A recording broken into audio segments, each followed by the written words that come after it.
کہتے ہیں کہ عورت اپنا گھر بنائے رکھنے کے لیے ہر ممکن جتن کرتی ہے، مگر سچ تو یہ بھی ہے کہ اگر اسی عورت کا شوہر کچھ پیسوں کے لیے اپنی بیٹی کو فروخت کرنے پہ اتر آئے تو یہی عورت اپنی سالوں کی بہاتہ زندگی اور گھر اپنے بچوں کے تحفظ کی خاطر چھوڑ بھی سکتی ہے۔ سوات کی رہائشی کریمہ بھی کچھ ایسے ہی حالات سے دوچار ہوئی۔ کووڈ وجہ بنا اس کے شوہر کی نوکری چلے جانے کا، بے روزگاری کا سارا ملبہ گرا کریمہ پہ، جسمانی اور ذہنی اذیت سہنے کے ساتھ ساتھ اس کے سر سے چھت بھی چھن گئی۔ وہ بنا کسی سہارے کے سڑک پہ آ گئی۔ ایسے کٹھن وقت میں کریمہ کے اندر کی مضبوطی اور ہمت ابھر کے سامنے آئی اور اس نے اپنے بچوں کے زندہ رہنے اور اپنے ان کی ماں ہونے کے حقوق کا دفاع کرنے کی ٹھان لی۔ میری سٹوری یہ تھی کہ ہماری فائنینشیل بہت زیادہ ایشو آ رہے تھے، تو میرے ہسبینڈ جو ہے وہ میری بیٹی کی ایج جو تھی وہ بہت زیادہ کم تھی، 12 سال کی تھی، تو میرے ہسبینڈ کہہ رہے تھے کہ میں اس کی شادی کرواتا ہوں اور اس کو آگے بھیج دیتا ہوں پیسوں کے لیے، تو اس کو پروٹیکٹ کرنے کے لیے تو میں اپنے بچوں سمیت ایک بیٹا اور 3 بیٹی سمیت ہم اپنے گھر سے واپس آ گئے، کیونکہ میرے ہسبینڈ جو تھے وہ بچوں کا بھی خیال بھی نہیں رکھ رہے تھے، ان کی اسکول جو ہے وہ بند کروا دی تھی اور ان کو پیسے بھی نہیں دیتے، اور وہ اتنا مار پیٹ ہوتی تھی، گھر والے بھی ساتھ لگتے، تو اس کی وجہ سے میں تنگ ہو کے گھر سے نکل آئی۔ تو میں پولیس اسٹیشن گئی تو مجھے تو نہیں پتا تھا کہ کیا کرنا ہے کیا نہیں کرنا، تو میں وہاں پہ گئی تو وہاں پہ ایک اسٹینڈ جو ہے وہ لگا ہوا تھا، تو وہاں پہ میرا گھر نور ایجوکیشن ٹرسٹ کا ایک لیب اسٹینڈ جو ہے وہ کھڑی ہوئی تھی، تو میں نے پولیس اسٹیشن میں پولیس والے سے کہا کہ اگر آپ اس ادارے کو جانتے تو مجھے وہاں پہ لے جائیں، تو پھر مجھے پولیس والوں نے ان کے ہیلپ لائن پہ جو ہے وہ رابطہ کیا، اور جو ہماری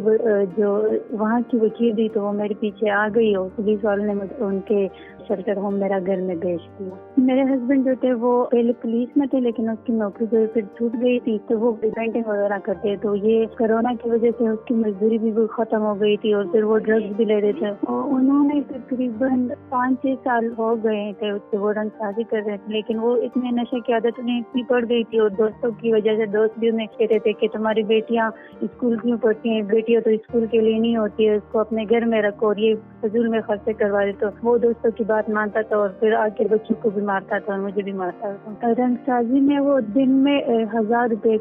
کما لیتے، لیکن جو لاک ڈاؤن اسٹارٹ ہو گیا تو کچھ بھی نہیں، تو بس وہ گھر میں رہتی تھی۔ میں کپڑے سیتی تو اس کپڑوں اس سے جو خرچ آتا تو میں اس سے گھر کا گزارا چلا لیتی، اور کبھی ایک سے کبھی دوسرے سے مانگ لیتی تھی، اور اس دوران اتنا کام بھی نہیں ہوتا تھا، لیکن جو ہمارے دیور تھے تو ہمارے ساتھ تھوڑی بہت ہیلپ کرتے تھے، لیکن پھر بعد میں بھی دیور نے کہا کہ ہمارے پاس اتنے پیسے نہیں، ہم آپ کا خرچہ نہیں اٹھا سکتے اور نہ بچوں کا اٹھا سکتے، اور آپ کے شوہر اتنا آپ کو مارتے، تو اس سے اچھا ہے کہ آپ یہاں سے جائیں اور اپنے بچوں کے لیے کوئی اچھی جگہ سے انتظام کر لیں۔ جی